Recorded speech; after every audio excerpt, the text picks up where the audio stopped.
Hey everyone, welcome back to Veteran Game, the channel where we get real about every reboot, remake and radical new direction in gaming. If you love seeing classic games reborn, or you just want the truth about what's actually worth your time and money, make sure you hit that like button and subscribe.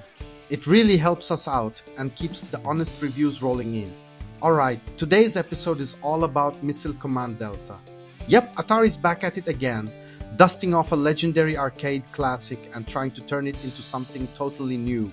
But does Missile Command Delta pull off its ambitious reboot, or does it blow up on the launchpad? Let's find out. First, a little context.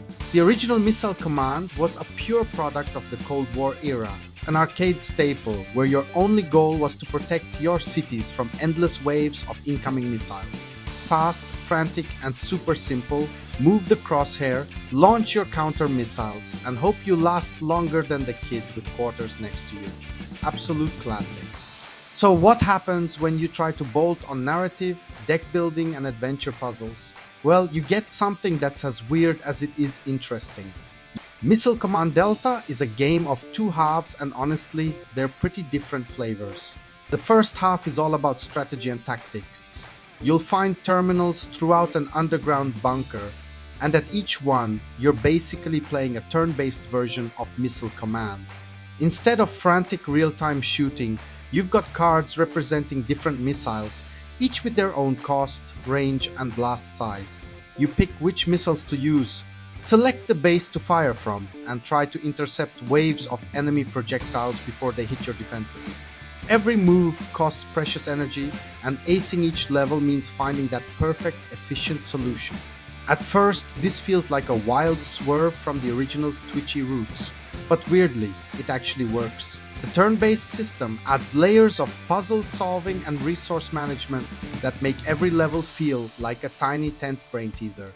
As you progress, things get hectic, multiple missile types, shields, weird enemy projectiles that ignore your explosions. You really have to plan ahead. There's real satisfaction in cracking a level and pulling off the perfect defense under the energy cap.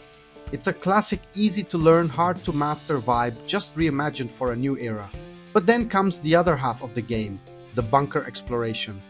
You're playing as Sky, a teenager spending the night in a Cold War bunker with her friends, because apparently that's just what cool kids do now. There's some kind of war brewing outside, but the stakes never really hit home. You wander around in first person, opening lockers and drawers, finding missile cards, flipping switches, and solving puzzles to unlock new areas and terminals. Here's the catch, this part just doesn't land. The bunker itself should be full of tension and secrets, but most of the time you're just clicking on stuff and moving through bland, low-detail environments. The story? It's kind of a mess. It's more teen drama than nuclear apocalypse, and your friends spend more time joking about dishes than actually reacting to incoming missile attacks. There are occasional moments of mystery, a weird radio broadcast, an unknown character lurking in the shadows, but most of it feels like filler. Honestly, every time the game made me walk around the bunker, I just wanted to get back to the terminals and play more of the strategic missile defense. The exploration segments break the pace and don't add much to the stakes. And the whole Sky teens trapped in a bunker story just doesn't click with the Missile Command DNA. You want high-stakes tension, but what you get is more like a slow escape room. But let's not ignore the positives. There's a real foundation here. The core puzzle gameplay works, mixing up old-school defense with new-school tactics. New missile types, enemy patterns, and the energy system keep things fresh. When you're locked into a tough level, planning your every move, you feel that old-school pressure just delivered in a new way. And the music? Genuinely fantastic. Atmospheric, retro-inspired, sometimes chilling. Honestly, the soundtrack carries a ton of the mood that the visuals don't. There were moments I just sat and let the music play in the background. If the bunker's visuals are a letdown, the audio brings you right back in. Performance is mostly stable, with a steady 30 frames per second on Switch. Nothing wild, but at least consistent. There are some bugs, especially if you fail a mission and have to reload, but nothing game-breaking, and you'd expect a patch soon enough. Now, what about those negatives? Well, there are a few. First, the adventure segments just aren't compelling, exploration feels flat, visuals lack atmosphere, and the narrative doesn't have teeth. Second, the characters just don't fit. It's tough to care about teen banter when you're supposed to be in a high-stakes missile crisis. Third, some of the deck building and puzzle elements get repetitive.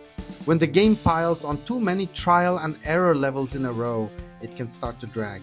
You'll sometimes find yourself brute forcing a solution instead of solving with skill, which is never as fun as a genuine eureka moment.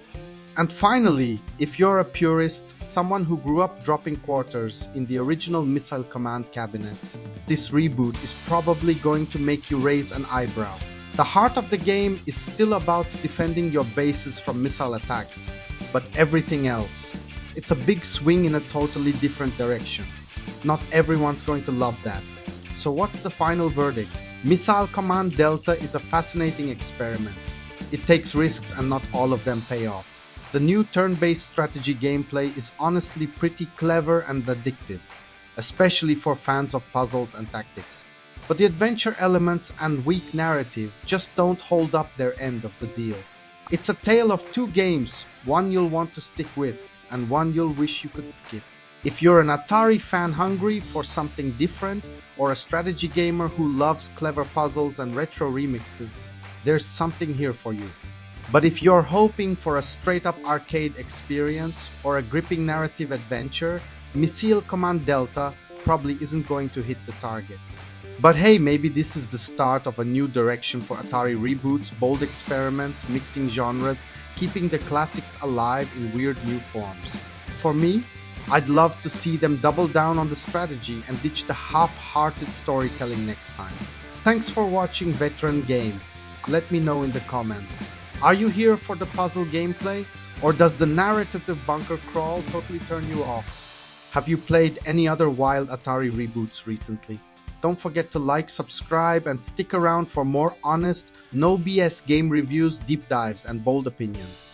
Catch you in the next one, and remember, sometimes defending the classics means taking a few risks. Just hope the missiles don't land in your backyard. See ya!